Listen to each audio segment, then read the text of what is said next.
Stand by for Dragon Ball Z Kakarot. Coming next.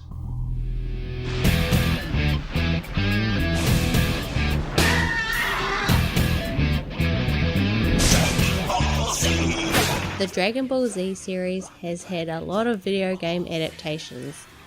Like, a lot. While they span various genres, most tend to take the form of some kind of fighting game, which makes perfect sense given the source material. During my childhood, I grew up with the Budokai games and absolutely adored them, but deep down what I really yearned for was a game that would let me freely explore the world of Dragon Ball. The Legacy of Goku 2 kind of satisfied this craving, and is still one of my favourite Dragon Ball Z games of all time. However, it was somewhat constrained by the limitations of the hardware, and then there was Sagas, which turned out to be a big pile of disappointment and empty promises. It goes where no Dragon Ball Z game has gone before. Everywhere. Then in 2020, Dragon Ball Z Kakarot made its debut on 8th generation consoles and PC. Developed by CyberConnect 2, it looked like it was finally going to deliver on the promises made by Sagas 15 years prior. In early 2023, a PS5 version became available, and this is the version I will be playing for this retrospective. And it better be bloody good, because I'm sick of waiting. The story begins with Goku's young son Gohan walking through the bamboo forest near Mount Paozu. Gohan spots his father, who is deep in meditation. Goku is just about to start some image training against his most recent rival Piccolo, who at this point in the story is still somewhat of a villain, as Kakarot's narrative starts 5 years after the end of the Dragon Ball anime. Piccolo, you came. When engaging in image training, the fighter closes their eyes and visualizes an opponent, after which they imagine engaging in a fight against this opponent. The fighter can use this information to imagine how a fight against this particular opponent might go. And this is the framework that the game uses to set up the first tutorial fight. Fights take place in an entirely 3D arena, where you can freely move around in the air, but not on the ground. For whatever reason, there is no ground fighting in this game. At least for now. The floor is lava. At first glance, the fights seem to play out in a very similar way to the Budokai Tenkaichi series, but this is only on a surface level, as the fighting mechanics are quite different, and are far closer to that of the Final Fantasy VII Remake or even the Kingdom Hearts series. The game will display the basic controls, however these can be changed in the options, which is a fantastic feature, and I really don't understand why all games don't just give players this option. For this playthrough, I just stuck with the default controls. In the bottom right corner there is a command list. The fight command will initiate a melee attack that will automatically hone in on the target, but if you want to approach your target faster, you can boost towards them. The boost is the fastest way to move around the battlefield, and by tapping the boost button, your character will perform a dodge. Small ki blasts can be fired either close up or from a distance with the ki command. And that is it for the very basic controls, and you are able to get by with just this during the first fight with Piccolo.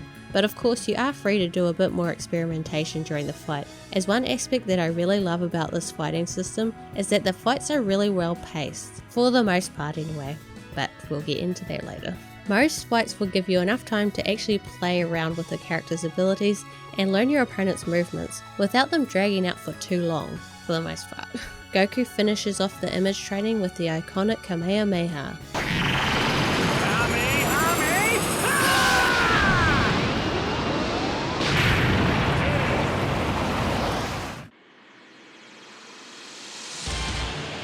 A speeding spaceship approaches Earth, carrying Raditz. He recalls his last mission where he needed help from two comrades to destroy a planet due to his lack of power. Raditz also reflects on his younger brother Kakarot, sent to Earth years ago for a takeover. As he nears Earth, he's puzzled by the absence of any news about Kakarot's conquest.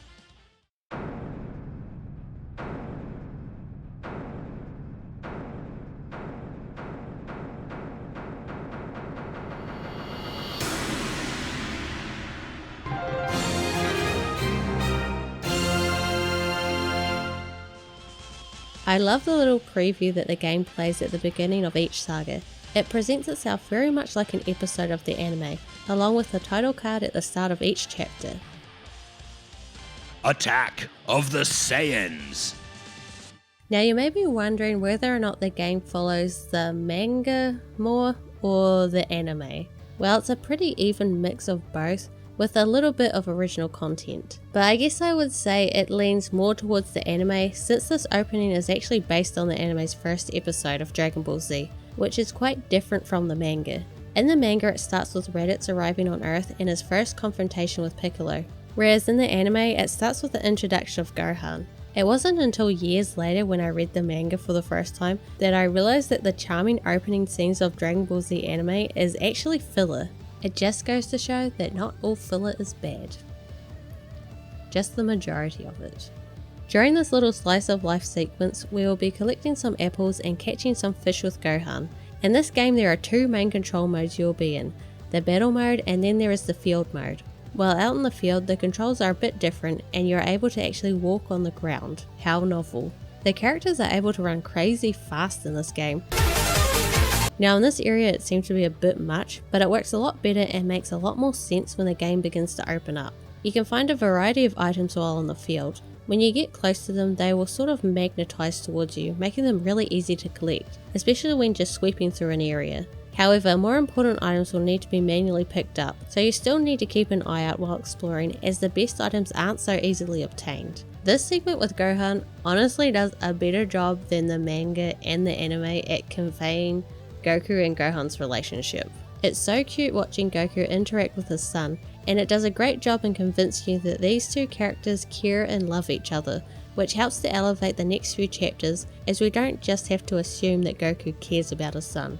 Well, just because he is his son. We get to not only see it, but play it. And that is something that Dragon Ball Z Kakarot has over any other adaptation, and even the original. After sharing a small fireside meal, the father and son duo fly home on Nimbus, where we get a small taste of the more open world aspect of this game. Kakarot does a pretty decent job at gradually introducing its various game mechanics, although it does rely a bit too heavily on walls of text to explain them. While not a bad way to do it, and in a lot of ways I prefer this, as you can just skip over them if you already know how to do things, there are some segments where the game will just shove text box after text box at you. And for no good reason, as there is plenty of time for the game to space these out more. Before Goku and Gohan set out to see Master Roshi, Goku gives Gohan a hat with the iconic 4-star Dragon Ball adorned on top of it. The 4-star Dragon Ball is the representative of Goku's family, and all he has left of his grandpa after he died, apart from his house on the hill. It is there, I think.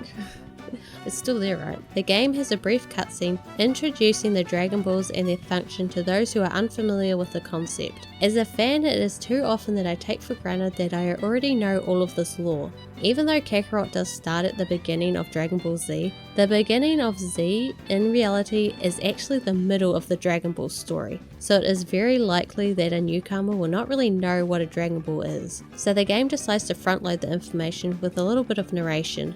Normally I don't really like narration, as a lot of the time it's just kind of just thrown in willy-nilly, but because the presentation of Kakarot is very much trying to emulate an anime episode, it actually fits in really well with the game's structure. What a lot of Dragon Ball Z games don't do is provide context for pretty much anything. They often assume that the player is a fan and can fill that in for themselves. Dragon Ball Z Kakarot, on the other hand, takes a different approach. It is very much trying to make the story cohesive to anyone. Yes, Dragon Ball Z Kakarot is still catered towards Dragon Ball fans, but you do not have to be a Dragon Ball fan to understand what is going on. For the majority of Dragon Ball Z games, this is not the case. The only other games that have come close to this is the Legacy of Goku games that came out on the Game Boy Advance. Just saying that out loud is kind of shocking. I think many developers got caught up in the fighting and kind of forgot that Dragon Ball Z actually has a pretty engaging story. On the way to Kami Island, Goku will fill in Gohan and also the player on how he met Bulma and his training with Master Roshi. When they finally arrive at the island, Master Roshi, Krillin and Bulma are all there, and they are all surprised to learn that Goku has a son. Throughout Dragon Ball, Goku was very naive to the differences between boys and girls. He did grow up isolated in the woods until he was 12, so it makes sense that he wouldn't be aware of the fear of sex. In fact, at the end of the 2013 Tenkaichi Budokai, when he asked Chi-Chi to marry him, it isn't really clear that he even really knows what that means. But hey, at least he keeps his promises. On Kame Island, the game does give you the opportunity to hang out and talk to characters for a bit. You even get to go inside the Kame house, where you can pick up a memorabilia collectible. These will give you little snippets of past moments that will add a bit of backstory. They can be found in many different places, but will usually be near some sort of landmark that is significant to the memory it is portraying. You can also just pay Baba to tell you where one is, but she charges 1,000 zenny. And that's not 1,000 zenny for all of the locations, it's 1,000 zenny for one. Greedy ass bitch. After Goku and Krillin do a bit of sparring, they notice an object in the distance falling from the sky. Miles away, a farmer sees that same object crash land in one of his fields. The impact creates a huge crater in the ground. As the dust begins to settle, Raditz emerges from his ship. Upon facing the farmer, he quickly realizes that his brother Kakarot has failed in eradicating the inhabitants of Earth. Using the scalder over his left eye, Raditz is able to determine that the farmer has only a measly power level of 5. The farmer fires his gun, but Raditz catches the bullet and with little effort deflects it back, pow, killing the farmer. At least I'm assuming he's dead. I'm still alive, but I'm very badly injured. I think my legs might be broken. Yeah, he's dead. Raditz finds a much stronger power level nearby and flies in its direction, assuming it to be Kakarot. Piccolo has picked up on Raditz's energy, and we now get to take control of him in a much more open area. Despite the name of this game being Dragon Ball Z Kakarot, we won't just be controlling Goku, as we get to play through the narrative from the perspective of other characters as well. And it's through this game mechanic that it becomes quite obvious that Goku isn't really the main character for the majority of Dragon Ball Z. But we'll get into that when we get into it. As Piccolo, we get our first chance to explore the semi-open world. I call it a semi-open world because the large field areas are split up between loading screens and you can't just seamlessly travel between them. There are some areas that are connected, but for the most part you are restricted by the boundaries of any given area. Also, during certain parts of the story, the game will prevent you from leaving an area of the map until completing certain story missions. So yeah, it does have large open areas, but they don't really connect together. There is no way for you to fly from Goku's house to Korin's tower. Raditz runs into Piccolo, slightly annoyed that it wasn't Kakarot after all. At first, Raditz has no interest in dealing with Piccolo, but then he realizes that Piccolo is a Namekian and wonders what he is doing on this planet. Now Raditz is just thinking this, not saying it out loud, as anything that is presented in brackets is a character's thoughts. You know, like in the show where their voices get all echoey? The game employs this technique a lot, and it works well as it provides the same benefit books have, where the audience gets the added insight into what a character is thinking. This fight with Raditz is unwinnable.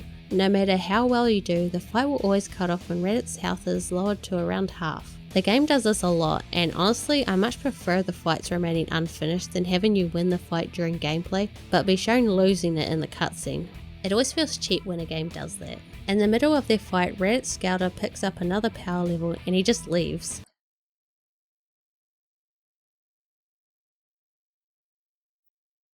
In no time at all, Raditz locates Goku on Kame Island. Raditz remarks how Kakarot looks just like their father. Goku is confused as Raditz questions why Goku hasn't exterminated all life on Earth. It is at this point where Raditz just goes and drops a bucket load of revelations. Like, a lot. It's kind of crazy how much just gets dumped on Goku and the audience at this point. Like, if this is your first time watching or reading it, you'll be like, The Saiyans.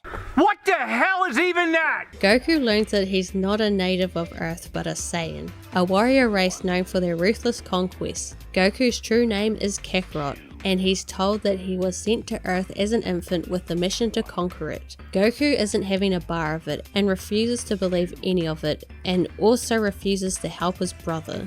Noticing Gohan's Saiyan tail, Raditz decides to take him, and Goku tries to fend him off. Gohan's not going anywhere with you!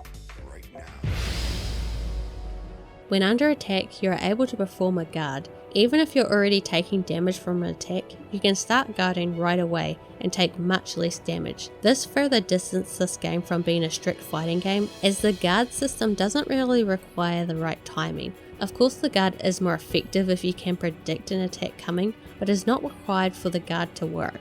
There is a faint little shield that indicates how strong a character's guard is. The guard will eventually break if held for too long. When the guard breaks, you will be left defenseless for a period of time. To help avoid an opponent breaking through your guard, or just to give yourself some space, you can use the burst ability. It will cancel your opponent's action and send them flying back. It's kind of like using an explosive wave, except it doesn't cause any damage and all characters have access to this ability. Goku gets his ass beaten by his brother. I'm dying. Help me. Raditz proceeds to kidnap Gohan and tells Goku that if he wants him back, then he'd better do what his big brother says. But he never gives Goku the ultimatum and he just leaves. In the original story, Raditz warns that he will kill Gohan unless Goku kills 100 humans within the next 24 hours. But this line is missing and instead Raditz tells Goku not to be a hero.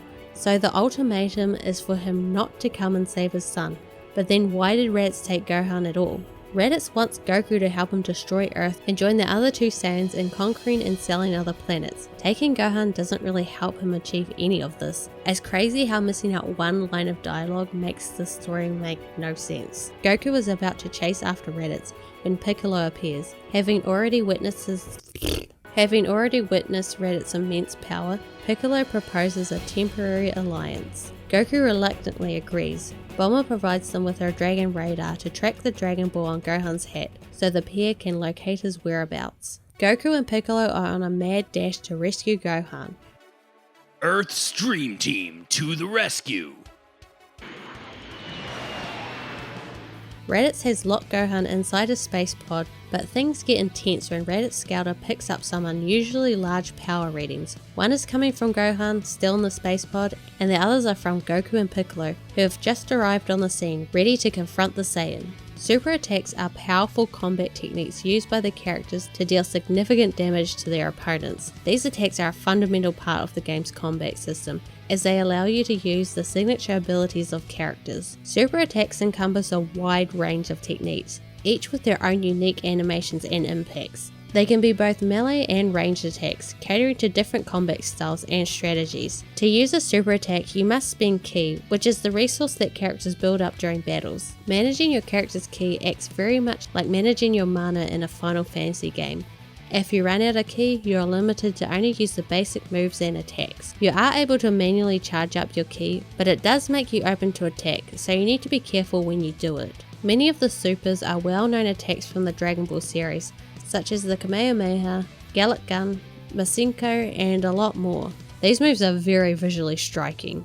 You obtain super attacks by completing training and missions. Advancing through the main story also grants you access to new super attacks. As you progress in the game, you can customize your character's super attack palette, one for each face button on the controller. This means you can choose up to 4 super attacks to equip and use in battle, allowing you to tailor your character's abilities to your preferred playstyle. While using the super attack palette during a fight, the game will slow down, giving you more time to think about the move you want to use. Super attacks can break enemy guards and inflict massive damage. Knowing when and how to use them effectively is one of the most important and rewarding aspects of the battle system. Raditz easily overpowers both Goku and Piccolo, but Goku's got a clever plan.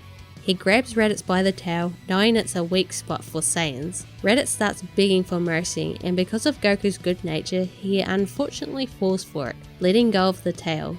In a way, this makes Goku seem dumb, but I think it was done to further contrast him against his brother. Kind of like a nature versus nurture sort of thing. With his tail now free, Raditz goes on the offensive. Goku is in serious trouble, but just when it seems like all hope is lost, out of nowhere, a furious Gohan bursts out of the space pod and slams right into his father's attacker, catching Raditz off guard.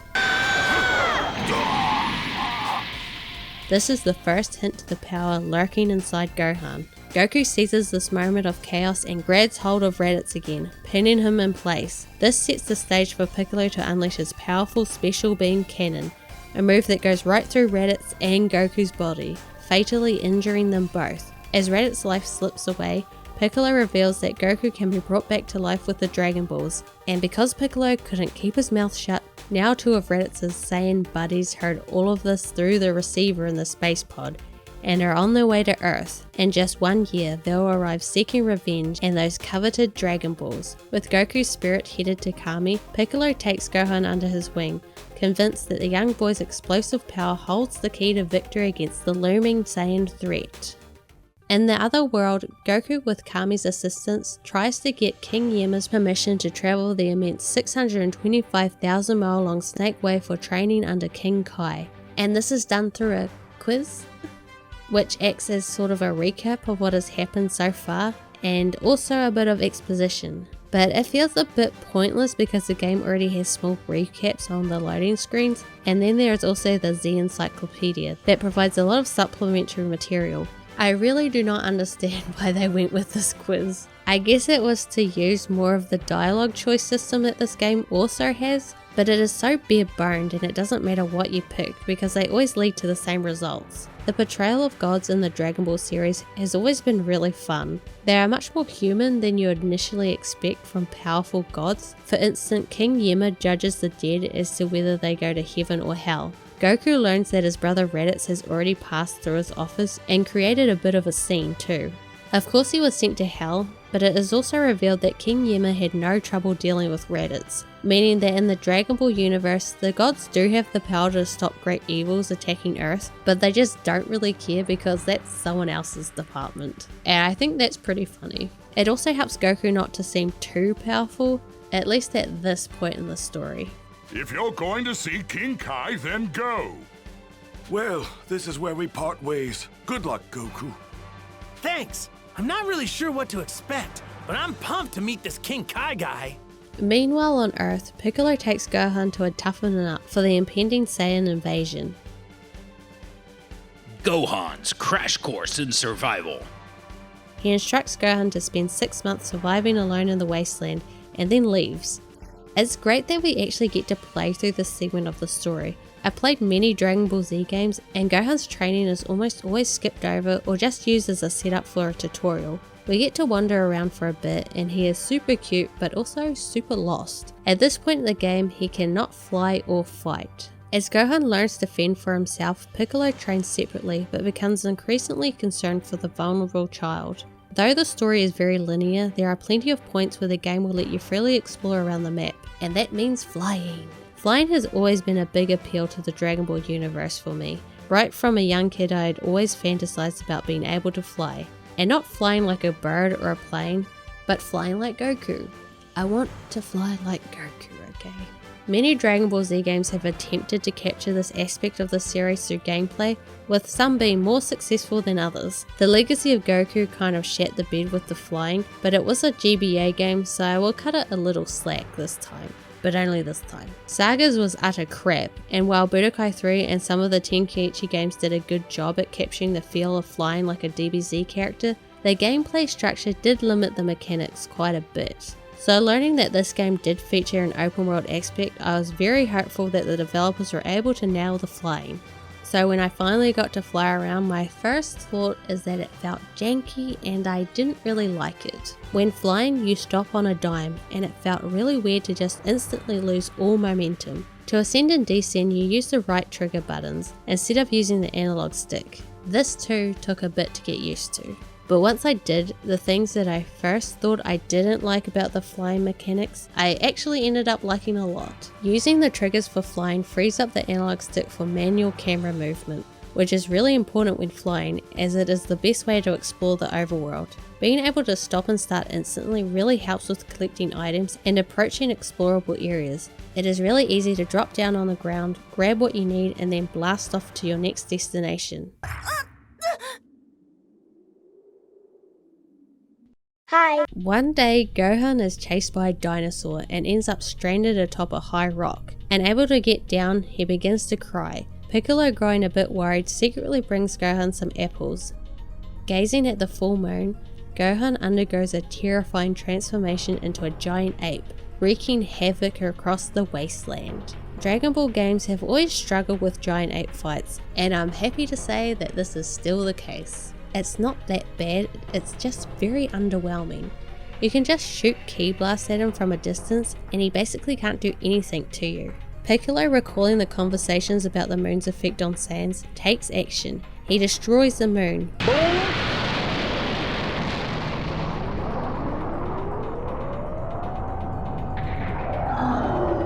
which restores Gohan to his normal state, so the moon is now gone. And this isn't the first time either. Master Roshi already destroyed it back in Dragon Ball, but Kami did bring the moon back. Now that I think about it, was the moon ever restored in Dragon Ball Z?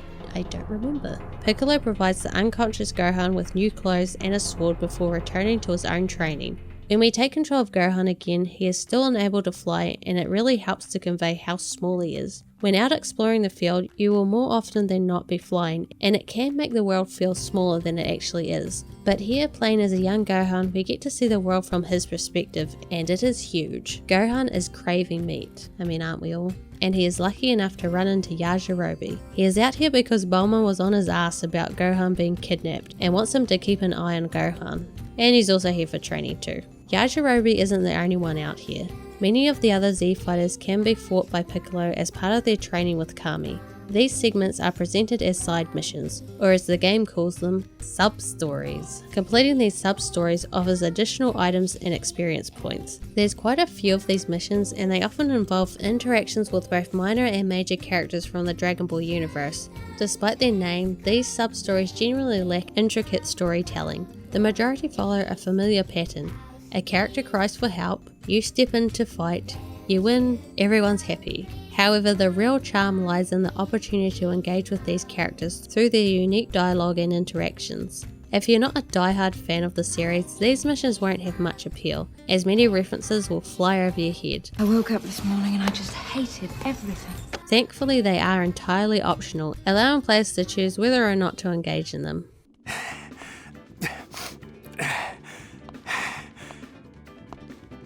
After an arduous 6-month journey along the seamlessly endless Snake Way, Goku finally arrives on King Kai's planet. Upon passing King Kai's initial test, which was telling a bad joke, that was the test, he commences his rigorous training under the tutelage of the wise and quirky King Kai himself. King Kai quickly discerns Goku's exceptional potential and begins imparting some of his most formidable techniques, including the Kaioken.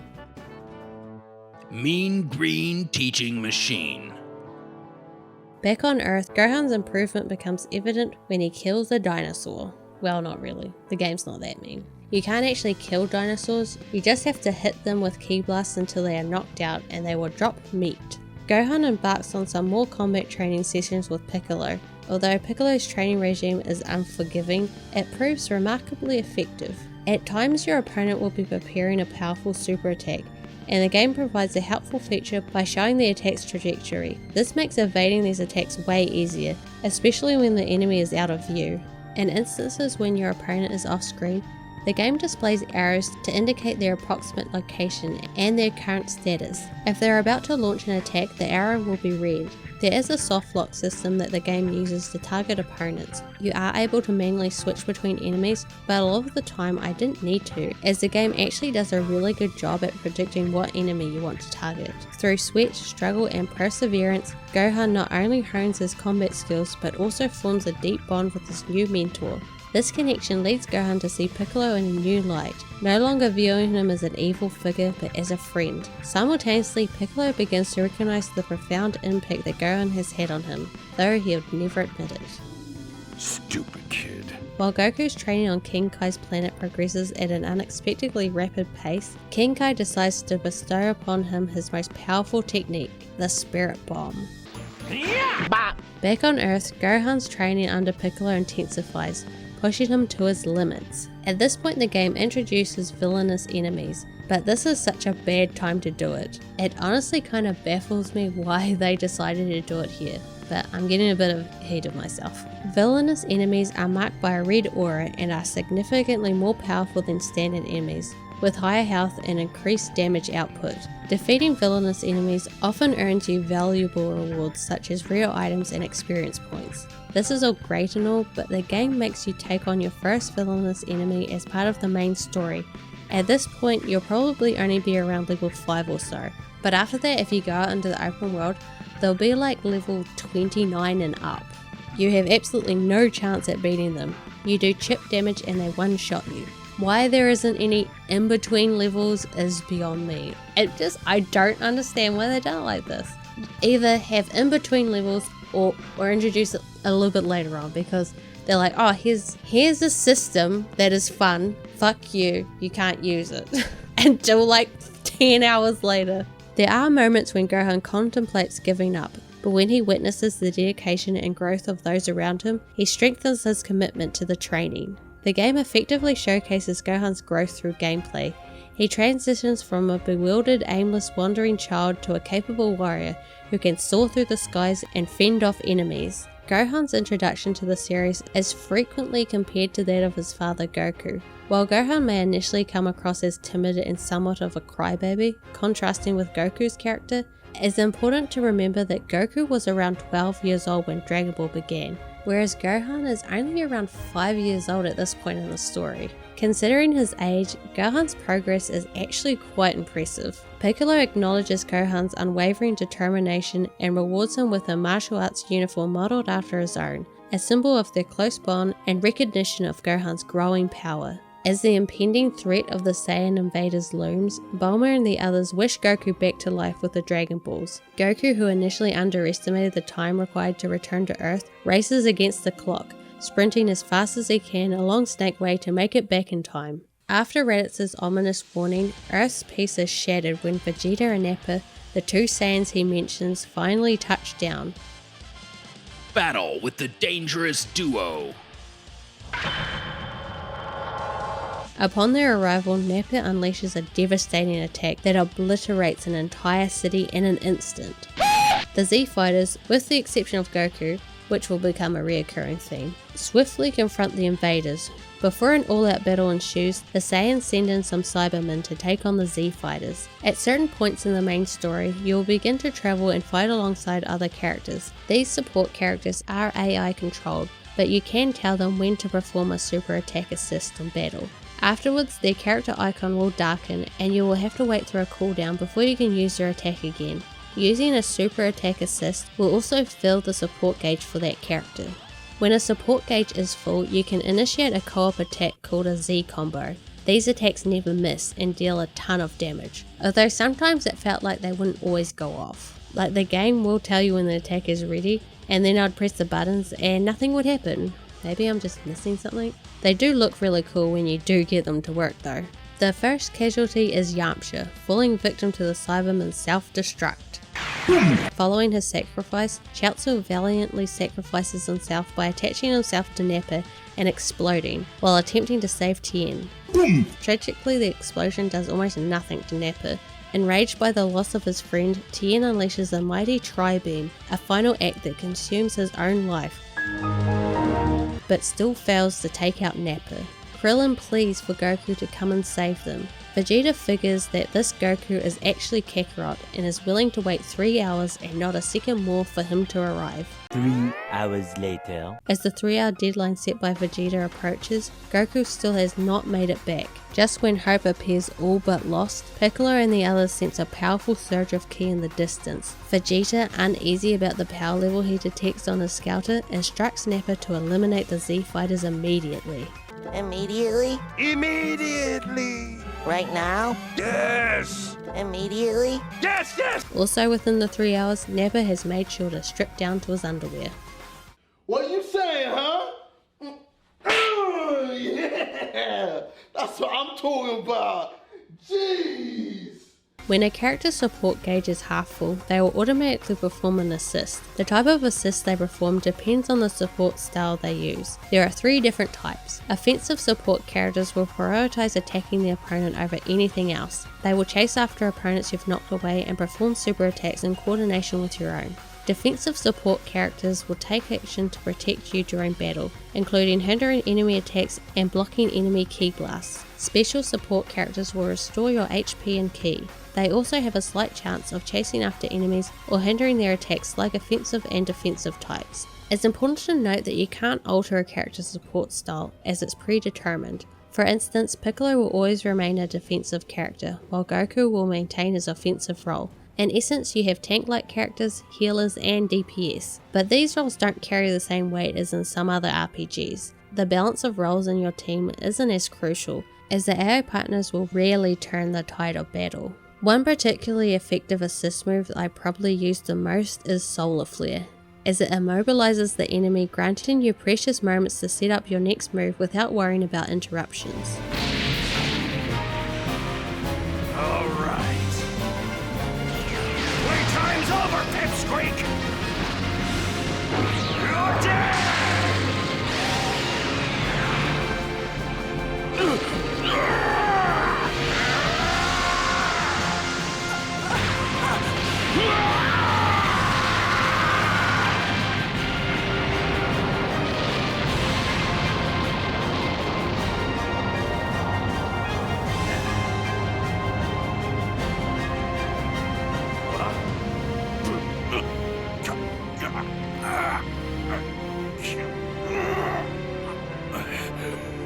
Mr. Piccolo! That was awesome. This is one of my favourite moments in all of Dragon Ball Z, and they nailed it. The animation was just spot on. Moments earlier, Goku had made it back through the Snake Way. Kami was there waiting for him and immediately brought him back to Earth. Let's go! Goku versus Vegeta. Despite the very immediate danger everyone is in, the game does give you the option of faffing around the map for a bit. I get that the game wants to make sure the player has the option to prepare for the upcoming fight if they need to, but I think this kind of clashes with what is going on in the story. To be fair, many other open world games have this issue. Don't make it good though. Still bad. With his last breath, Piccolo thanks Gohan for the time the two spent together. He then dies, taking Kami and any hope of using the Dragon Balls with him. Distraught over the loss of his new friend and master, Gohan remains paralysed in shock. Nappa capitalizes on this and attempts to deliver a fatal blast. Miss! But Goku arrives just in time to protect him. Gohan and Piccolo's relationship is my favourite in the entire series. Even though Piccolo was considered to be Goku's rival, it is actually Gohan that makes Piccolo turn a new leaf. The fight against Nappa is quite easy as the game makes sure that Goku is a higher power level. As you take damage and deal it out, your tension gauge will fill. Successfully dodging an attack will also fill your tension gauge. When both your tension gauge and ki are full, you can go into surge mode. Yes, it is called surge, not tension. Why it's not called the surge gauge is beyond me. This game has some weird naming conventions, like side missions are called sub-stories, even though most of them don't really tell much of a story. Just call them what they are. What was I talking about? Oh yeah, the tension mode. I mean surge mode. When in this mode, all of the character's stats are increased. You're able to perform unique attacks and cancel super attacks and combo into other actions, as well as automatically chase after knockback opponents. The surge effect gives you the ability to chain together attacks you normally wouldn't be able to, as well as fire off multiple super attacks. Nappa struggles to contend with Goku and desperately begs Vegeta for assistance, but Vegeta views his plea for help as a sign of weakness and kills Nappa himself. I've got no use for a Saiyan that can't move!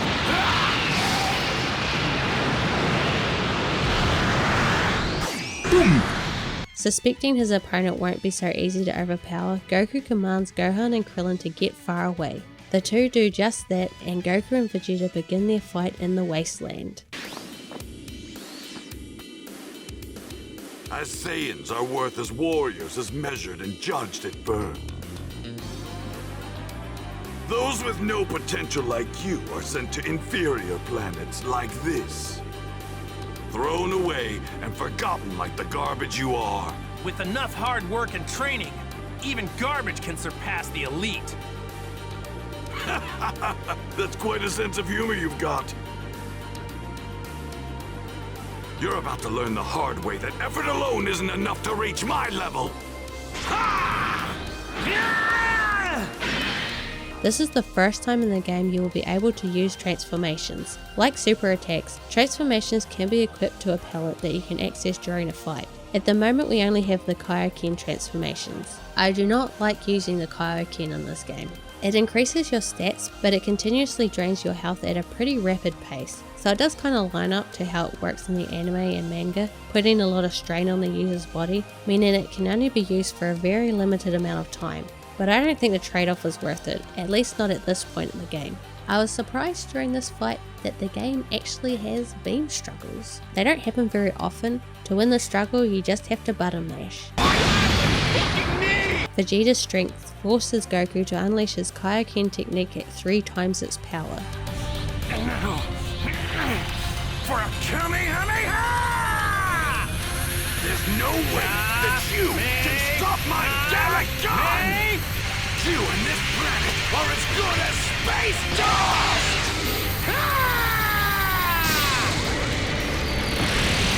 What?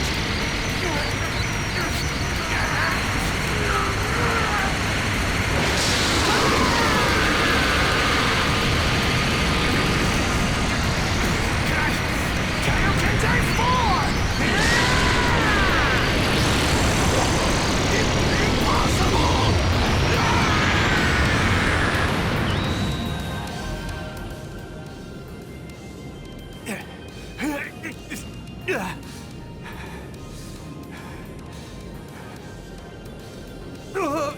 Vegeta, frustrated that an elite warrior like himself is struggling to contend with a low-class Saiyan, generates his own light source and transforms into a giant ape. Like the giant ape fight against Gohan, this fight is very underwhelming.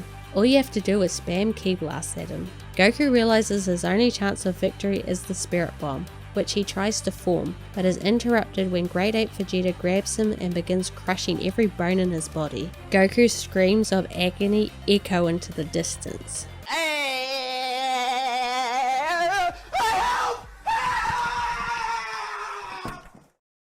Sensing Goku is in grave danger, Gohan and Krillin rush back to the battlefield to find him in the grasp of Great Ape Vegeta. Power struggle with the Prince of Saiyans.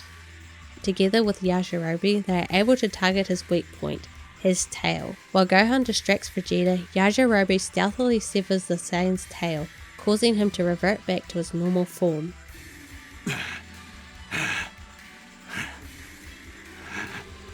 Insignificant trash! You're all dead! Do you hear me? Gohan is extremely underpowered when compared to Vegeta, but the game does break its own rules during this fight, because you don't just inflict chip damage, but I will elaborate a bit more when we go over the leveling system. All you need to know for now is that normally you would do almost no damage to an opponent 10 levels higher than you. As Vegeta takes his frustration out on Gohan, the immobilized Goku calls out to Krillin. He imparts the energy from the Spirit Bomb he had formed earlier, urging Krillin to launch it at Vegeta. There it is!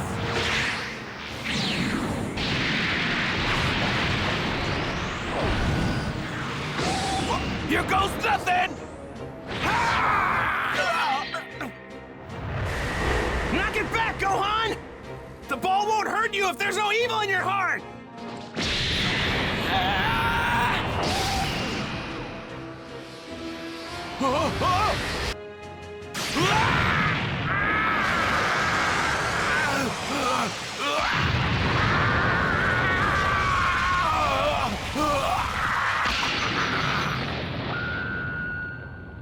Despite the devastating attack, Vegeta survives. However, just as he prepares to retaliate, Gohan looks up at the light source Vegeta created earlier and transforms into a giant ape himself, as his tail has grown back. Because I don't know why. This is the last time this happens, as neither Vegeta, Gohan, or Goku get their tails back. No more great apes, at least in Dragon Ball Z. They just come back in GT though. The theory is that Saiyan tails stop growing back once an individual has surpassed the power of a great ape, but I'm not sure how official this reasoning is. It might just be a fan theory, and I did not make this up. I swear, I'm not the fan who made this up. Gohan's might proves too much for the weakened Vegeta to handle, and he is ultimately defeated. Bloodied and bruised, he crawls towards his space pod, but is stopped by Krillin holding Yajirobe's sword. But before Krillin has a chance to thrust his blade into the Saiyan foe, Goku begs him to spare Vegeta's life. Guess if anybody's got the right to ask for that, it's you. I mean, if it weren't for you, this whole planet would be toast. But if we're gonna do this, then you gotta blow this guy away with everything you got when he comes back. You got it. Vegeta then escapes in his space pod, but not before threatening everyone first because he's really rude.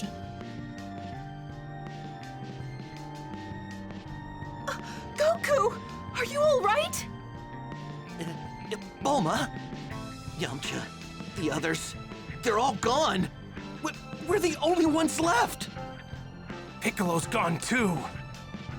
That means Kami and the Dragon Balls. They're all gone. So you mean Yamcha can't ever be...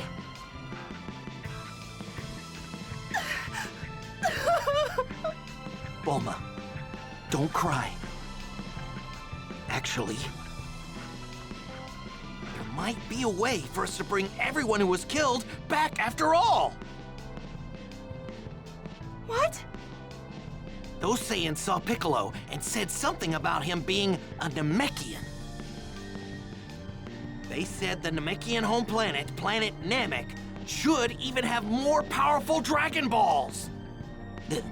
Then that means if we head over to that Namek place or whatever, we might be able to get our hands on some Dragon Balls.